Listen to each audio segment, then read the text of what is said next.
Hey guys, Lord here, back again with another review, and today we'll be taking a look at the G.I. Joe Classified series, Lady Jaye. So without further ado, let's get into it.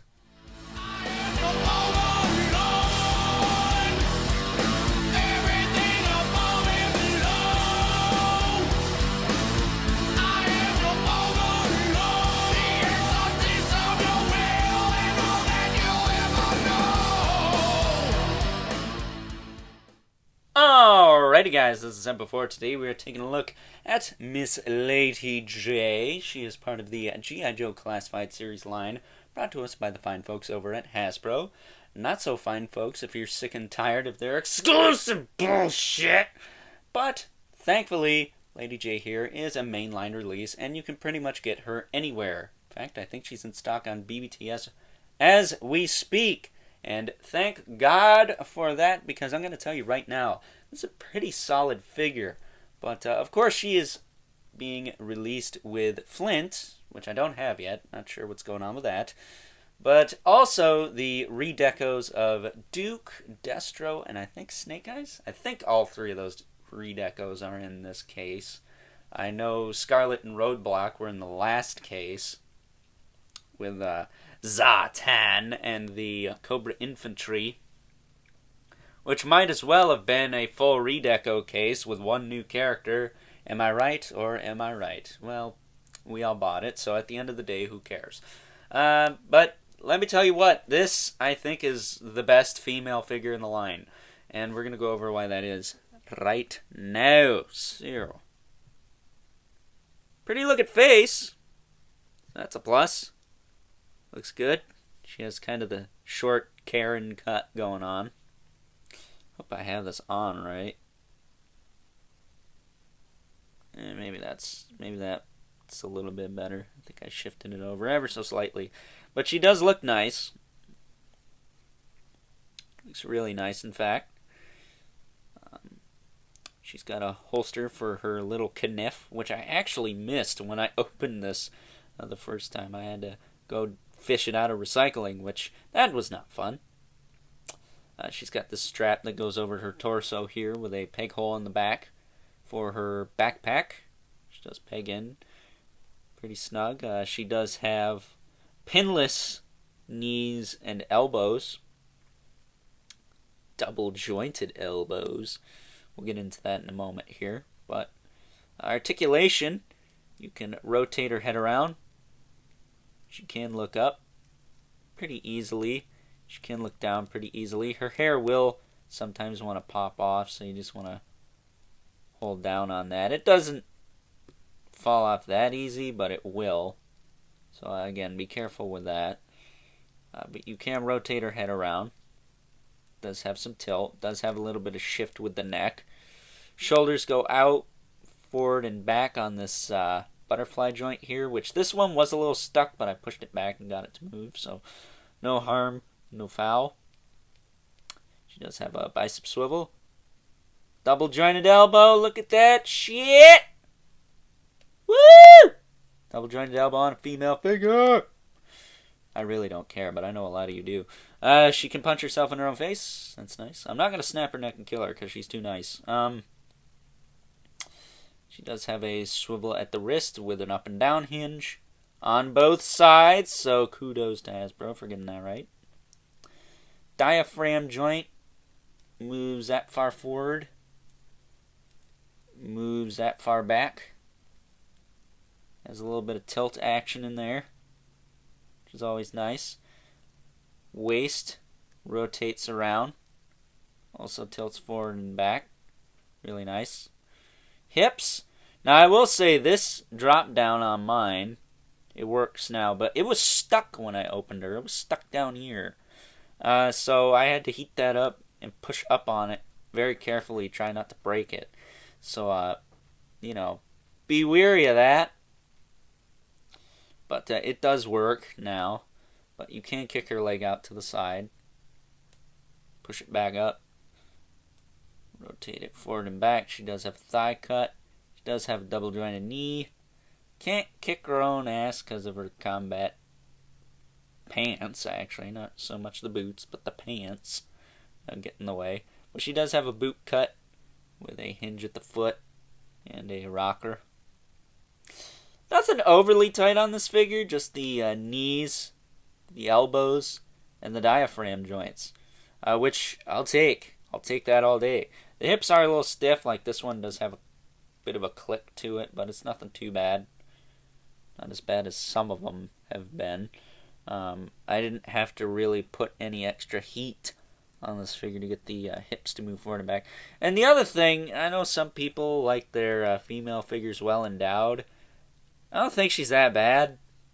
That, and maybe because it's a military lady. No pun intended, because her name is Lady Jaye. I don't mind it that much. I like my superheroes looking buff, but this is a military lady, not exactly a superhero. So, I can let that slide. Sometimes I'm like, where are the bibs? This time I'm like, it's whatever. But with that being said, let's move on to the accessories. Moving on to the accessories, and Lady Jaye comes with a very solid spread, all things considered, right down to an interchangeable hairpiece. So let's just talk about that first. Getting her in here. You pop her hair off, and she looks very weird. Very weird. But what you can do is you can take the hat and fasten it on like so. And there you have Lady Jaye with her hat. I always remember her with a hat from the 80s show. I always thought her hair was longer too, but I could be wrong on that. But there you go. Here she is with her hat and hair at the back. Looks really good. I love the look of that. Getting that out of the way. Well, actually, no. She also comes with this little kniff, which I almost lost forever. But thankfully, thanks to Robo, the Fwoosh, shout out to the Fwoosh, he pointed out in his review that she came with a knife, so I went and dug mine out from the recycling. As I said before. But there you go. Little knife fits in the sheath. I was sticking one of her arrowheads in here, which kind of widened it out, but it seems to me like it's shrunk back down. So, yay me! But speaking of her arrows, or spears, whatever you want to call it, she comes with two of those, and the tips do actually come off. You just want to be very careful with it. They do snap on there pretty good. But they both come off. Show you on this one too. I think this one's a little looser.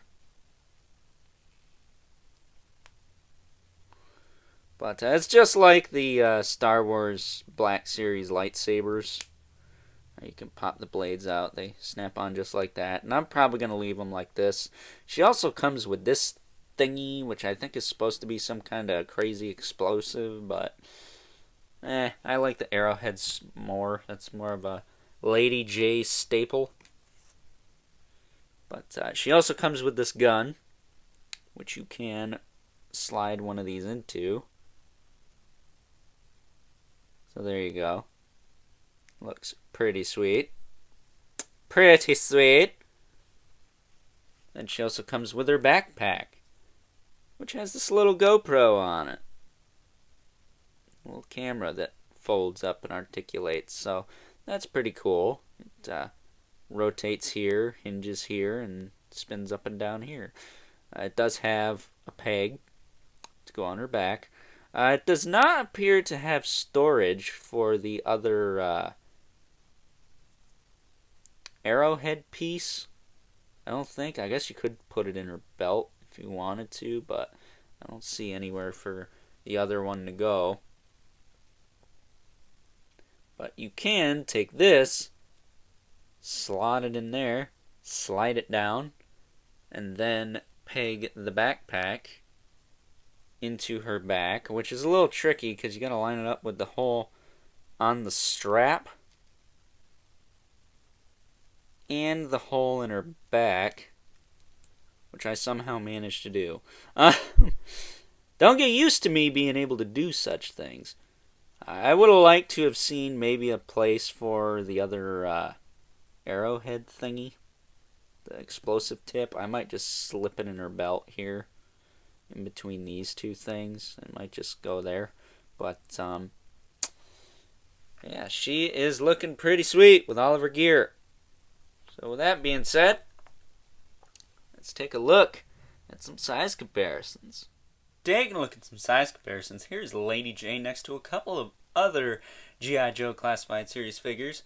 We got one of the other females on the line, Scarlet. This is the Wave 1 Scarlet, not the Chase variant. Is it a Chase? I guess the reissue variant, huh? Let me know if the torso joints on that one are a little bit tighter than this first release, by the way. I know the colors are a little bit different, but I'm curious if the joints are any better on the new one than they are in this older one. And then we got her next to Gung Ho, which, funny story, these two, Lady Jaye and Gung Ho, kind of look like my aunt and uncle who live about 3 hours from me. So, yeah, that's kind of hilarious, actually. Up next, here she is next to a couple members from Cobra. The last two Classified Series figures I reviewed, actually. Got the Cobra Infantry, who was actually replaced by Hasbro, so they made good on that one. As well as the Mighty Zatan, who is still probably my favorite figure in this line. Probably because I don't have Major Blood yet, but I digress. And last but certainly not least, the two regulars, the Mythic Legion's Brother Mandibulus, the Mortal Kombat 11 Spawn. So with that being said, time to wrap things up. Some final thoughts. Overall, and while Lady Jaye is not my favorite character from G.I. Joe by any means, I have to be honest here. This is the best female figure in the line so far. Between the pinless, double-jointed elbows and knees, the super solid torso joints, the very nice head sculpt, which, again, bonus points for looking like my aunt. I did not expect that. And the sheer amount of accessories you get with this figure, I think this is the best female figure in the line so far. And I stand by that, even though I am more of a Baroness guy. I will say this is a pretty solid release, and probably one of the better releases from this line. Yeah, I did have a little trouble with the drop-down hip on mine, and yeah, the hips don't exactly sit flush or in a semi-neutral position. They kind of stick out a little bit, but I can look past that and look at all the good qualities of this figure and say, yeah, this is one of the best figures in the line so far. And if they go this route, I could see this line lasting a pretty long time. Unless they decide to make every good character an exclusive, which luckily this one is not. Target, I'm looking at you! Either way, with that being said, I would highly recommend you pick this one up. Do not pass this one on by. I think it's a really solid release from this line. And that's not something I get to say often because, again, you can't find half of them. Not sure what's going on with Flint. But with that being said, hope you guys enjoyed this review. Don't forget to like this video, hit that subscribe button, and the notification bell so you know whenever I upload more reviews like this one. As well as hit me up on Instagram at Overlord Productions for live unboxing videos of all kinds of stuff. In case you miss them, I do upload them to IGTV afterwards, so you can watch them in their full train-wrecked glory. We'll get back to doing those soon, I promise, although I've been saying that for 2 weeks, but it could happen, right? Right? But as always, don't forget to leave a comment in the comment section below and let me know what you think of this figure, if you want or don't want this figure, or if you're jonesing or gonna pass on this figure. Personally, I think you should pick it up. She's a main member of the team, and again, I think the best female figure in the line so far, particularly with the engineering. And as always, keep the comments civil, because the world sucks enough as it is, especially when they make all the cool characters fucking exclusives. And until next time, I'll catch you guys later. God, why do they keep doing that?